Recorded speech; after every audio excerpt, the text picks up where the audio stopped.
Hello বন্ধুরা, তোমরা কেমন আছো?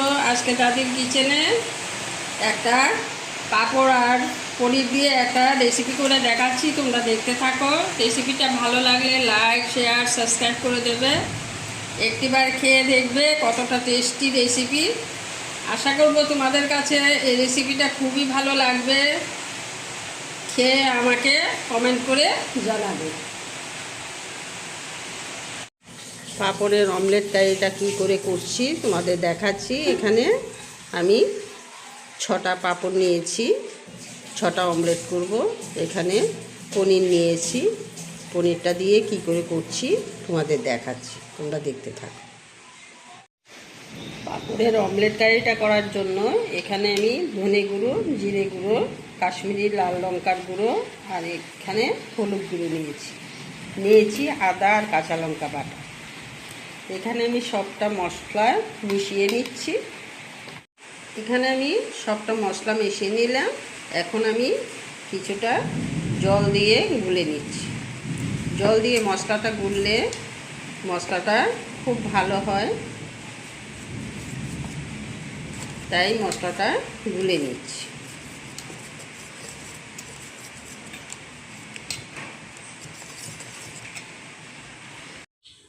এখন আমি গ্যাসের মধ্যে একটা ফ্রাইং প্যান বসিয়ে দিয়েছি, তার মধ্যে তেল দিয়ে দিয়েছি। এখন দিয়ে দিচ্ছি 5 ফোড়ন, এলাচ, দারচিনি, তেজপাতা। আমি একটু ভালো করে ভেজে নিচ্ছি। ভাজাটা আমার হয়ে গেছে। এখানে আমি 2টো আলু সিদ্ধ করে রেখেছিলাম, সেই আলুগুলি আমি মেখে নিয়েছি। এখন দিয়ে দিচ্ছি, সেদ্ধ করা আলুগুলি দিয়ে দিচ্ছি, দিয়ে একটু নেড়ে চেড়ে দিচ্ছি।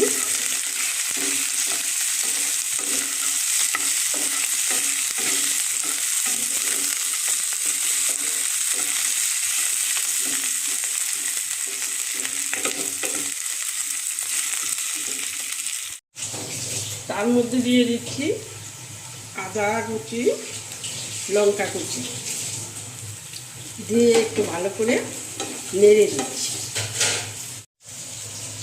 দিয়ে দিচ্ছি সামান্য পরিমাণ নুন আর হলুদ গুঁড়ো, জিরে গুঁড়ো, গরম মশলার গুঁড়ো। সবটা আমি একসাথেই দিয়ে দিলাম, দিয়ে একটু নেড়ে চেড়ে দিচ্ছি। এটা আমার একটু ভাজা ভাজা হয়ে গেছে। এখন তার মধ্যে দিয়ে দিচ্ছি অল্প কিছুটা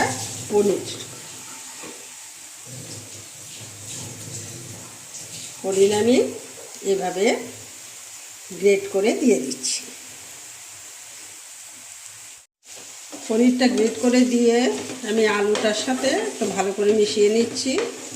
অল্প কিছুটা ভাজা ভাজা করে নেব। আলু আর পনিরের পুরটা আমার হয়ে গেছে। এখন নামিয়ে নেব। নামিয়ে দেখাচ্ছি তোমাদের কি করে করছি। থালার মধ্যে আমি কিছুটা জল নিয়ে নিয়েছি। এখন একটা একটা করে পাঁপড় ভিজিয়ে নেব। খুব বেশি ভিজাবো না, অল্প করে ভিজিয়ে নিচ্ছি। ভিজিয়ে শুকিয়ে নিতে হবে। আর একটা আমি এভাবে জলের মধ্যে দিয়ে সাথে সাথে তুলে নিচ্ছি, নিয়ে জলটা শুকিয়ে নিচ্ছি। এভাবে পুরটাকে দিয়ে দিলাম, দিয়ে আস্তে করে বটে নেব, আস্তে করে বটে নেব। খুব সাবধানে কাজটা করতে হবে যাতে পুরটা বেরিয়ে না আসে। এইভাবে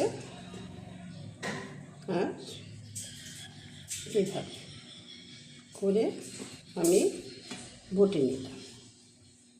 প্রত্যেকটা আমি এভাবে করে নেব।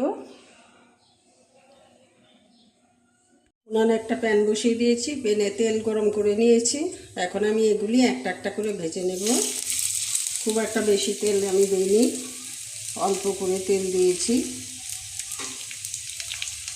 আস্তে আস্তে করে একটা একটা করে আমি ভেজে নেব। দারুণ হয় খেতে, তোমরা একটিবার এভাবে বানিয়ে খেয়ে দেখবে। নিরামিষ দিনে এই রান্নাটা খুব দারুণ হয়। উল্টে দিচ্ছি, খুব লাল করে আমি ভাজবো না।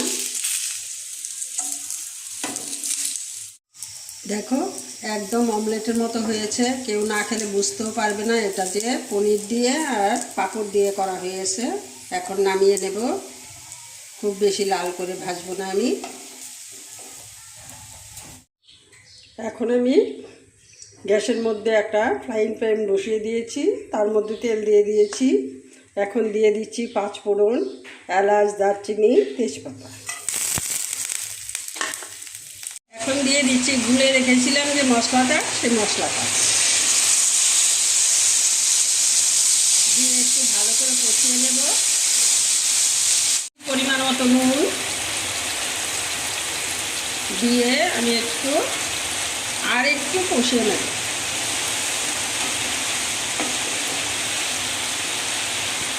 হালকা তোমরা বুঝে দেবে। আমি কাঁচা লঙ্কাগুলি গোটা গোটা দিয়ে দিচ্ছি। মশলা থেকে তেল ছাড়তে শুরু করেছে। এখন আমি দিয়ে দেব সামান্য কিছুটা গরম জল, দিয়ে দিচ্ছি সামান্য পরিমাণ গরম জল।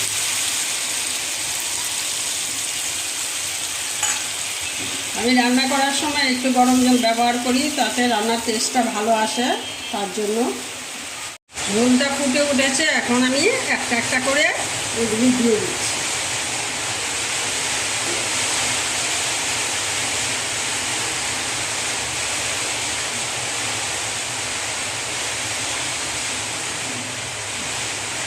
দিয়ে কিছুটা সময়ের জন্য আমি ঢেকে দিচ্ছি। অল্প কিছুক্ষণের জন্য ঢেকে রেখেছিলাম, বেশিক্ষণ আমি ঢাকবো না, কারণ এটা বেশি নরম হয়ে যাবে, তার জন্য ঢাকনাটা তুলে দিচ্ছি। এখন গরম মশলা দিয়ে দিচ্ছি। নিরামিষ যেহেতু এটা, তার মধ্যে একটু চিনি দিতে ভুলে গেছি আমি, তাই চিনি দিয়ে দিচ্ছি। তোমরা আগে চিনিটা দিয়ে নেবে।